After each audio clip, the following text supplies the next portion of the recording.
We're back again. Okay, so this video is my thoughts on sales team management. Okay, and how a door-to-door sales team is ran and how it conducts itself. Okay, because I ran into criticism. Listen, I've had my moments in sales where I've been banging my head up against a brick wall with management as to how the whole thing is ran and how the whole team scenario should look, because as I understand it, a lot of door-to-door sales guys, they just find their way out into the field. They might have an occasional meet up with their manager, and the manager might be going from guy to guy, but ultimately you find yourself out in the field on your own. You're doing your own thing. You've been sent your allocation of streets that you're required to work in, and that's how a lot of people get on with it. Okay. How we used to do things was how I thought it was done, and in fairness, I think there was an era where it was always done like this. But as with everything, times change. But here's how the sales team was structured and managed when I was involved in my first 3 years of selling. And I tried to emulate this everywhere I went if I could.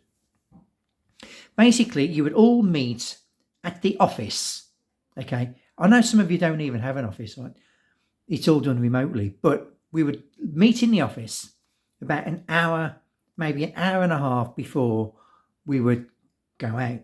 We would do whatever bits of paperwork we needed to do, and we would have an office meeting. So our office, when I first started, contained 4 sales teams. Okay. And so there would be 25, 30 of us, maybe more. And the estate manager would come in and he'd sort of sing our praises, talk about the results that had happened the night before, pump us up. We might do 5 or 10 minutes of role play just to sort of get our whistles wet and get us in the zone a little bit. And then we would all get in our respective vehicles. Each vehicle had a team leader. There'd be 7 or 8 of us in each people mover. And out you would go, okay, to the suburb. And then we would all get out to what would normally happen then. We would go to a McDonald's, Burger King, Hungry Jack's, whatever it might be. And then the manager, if it's a brand new suburb, the team leader, he would do a little bit of a recce around the suburb, the new suburb. And he would find some hot streets for us, and he would plan his night. And we're all there in McDonald's having a coffee, having a feed. Team leader would come back. We'd all pile in and he would drop us out one by one. Okay. Now, this video really is about the team leader's role. How I used to see, how I saw it done perfectly.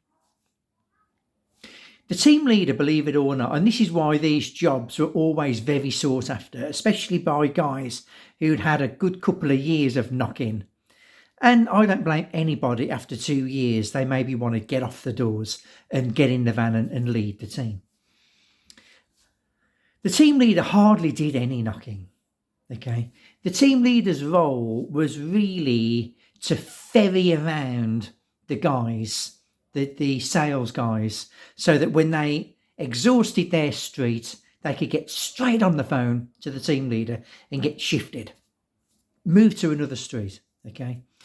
And then if they had appointments anywhere else, they would phone up the team leader and he would come and whiz them off to the appointment, and he'd get back onto someone else who needs to go to an appointment or someone else that needs to move a street, and in between that, the team leader, he would be whizzing around the suburb, speaking to, just touching base with every single one of his several team members, just geeing them up. How you getting on? How is it?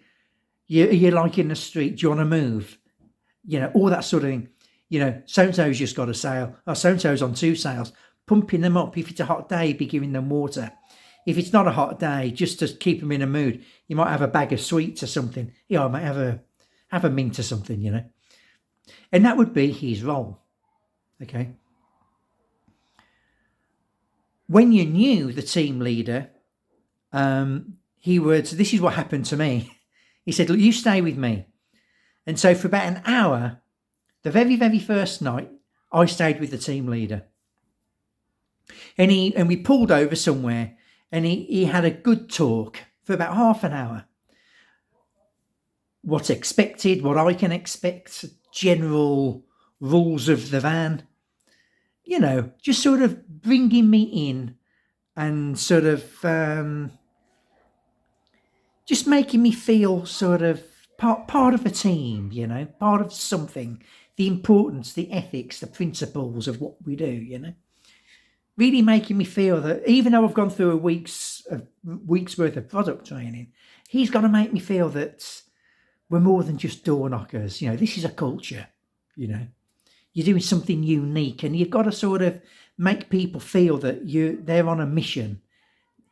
Not many people want to knock doors, and you're certainly a different personality if you can knock doors for at least a year. If you can knock doors for at least a year, you are a different personality. Okay.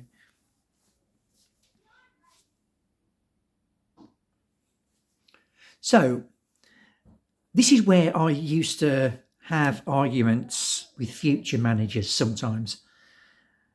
It was always expected in other companies, not all companies, but the team leader, he's out there knocking himself.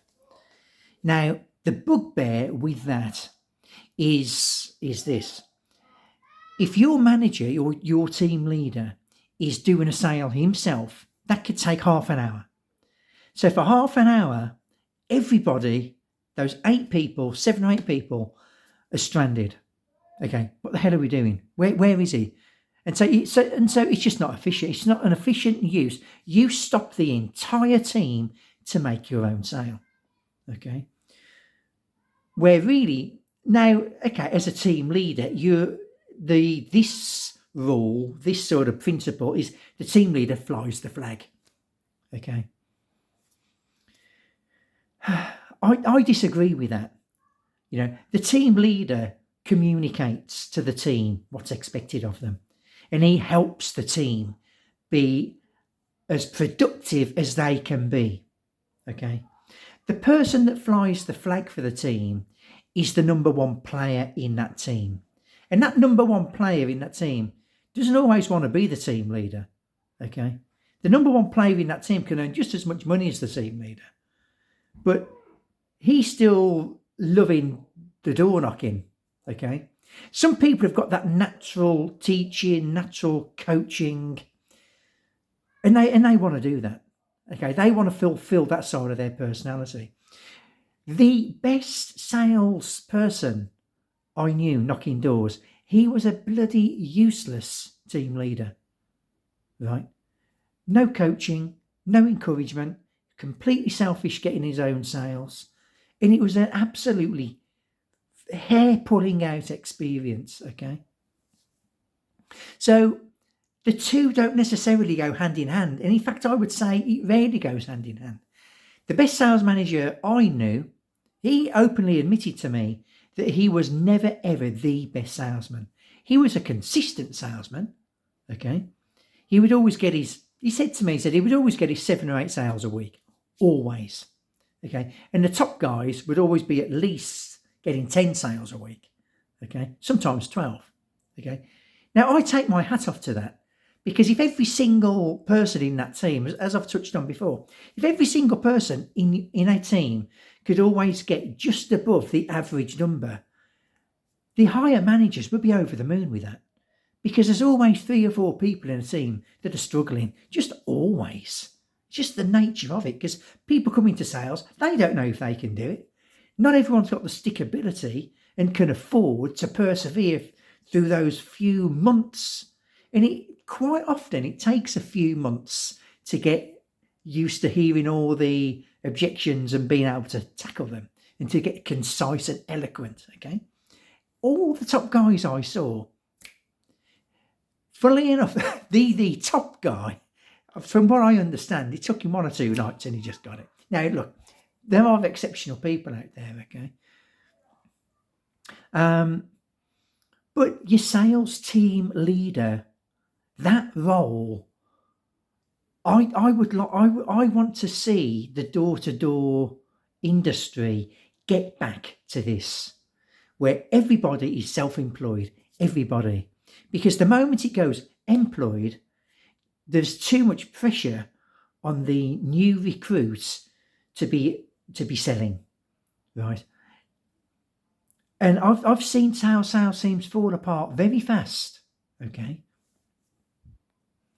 So my first ever job door to door was I was self-employed, and we had a model where the first 8 weeks, as long as you hit a very obtainable target, you would get paid your $800 a week. Okay. Now, every week you had to get 1 extra sale. Okay. So I think the first week you set up 1 sale. Second week you had to get 2 sales. Third week you had to get 3 sales. And as long as you hit that target and that run for 8 weeks, you would get your 800. Now, at some point, because you get paid nearly $200 a sale, a lot of guys, when they get to their 4th week, if they're confident you're going to get 4 sales here, they just come off their incentive structure, their beginner's bonus. They just come off it, right? And that's what I did. I think by my 6th week, I came off it because I just thought, well, I could see that momentum happening. You know, my very, very first week, I got at least 5 sales. Okay. And that was me. I generally got 5 sales for the first 2 or 3 or 4 months or so before it clicked. But I'm digressing. Okay. What the sales industry needs to do, the door-to-door sales industry needs to do, and this is why it's so important, it needs to go out as a team. They all need to be self-employed, okay? So it puts the pressure right onto the new recruit to be good. And it needs a system, like I've just mentioned, that encourages you to get sales and you're looked after for the first few weeks, okay? And you need to be in a team. The importance for the team is incredible, okay? Because if you're going out there on your own and there's no camaraderie, there's no sort of peer pressure, you can drop out very fast. If you're going out as a team and they're pumping you full of enthusiasm, okay, and you've got the peer pressure, you must perform. You do not want to be getting in the van at the end of that night with no sales. So my God, does that make you try hard? Does that sharpen you up? Okay. But the other thing, and I found this, even in the first role I had, training has got to be much better. Just must be much better. Okay. Continual, constant training, you know, where every single day the office does half an hour training. Okay. Before they go out. You must all meet at the office. You must all do half an hour training before you go and work on the things that people think they're weak on, you know, or every single day you work on a different section of the presentation. Okay. So anyway, look, this was a little bit of a rant. I hope you get some value out of it. Okay. And until the next time, happy knocking.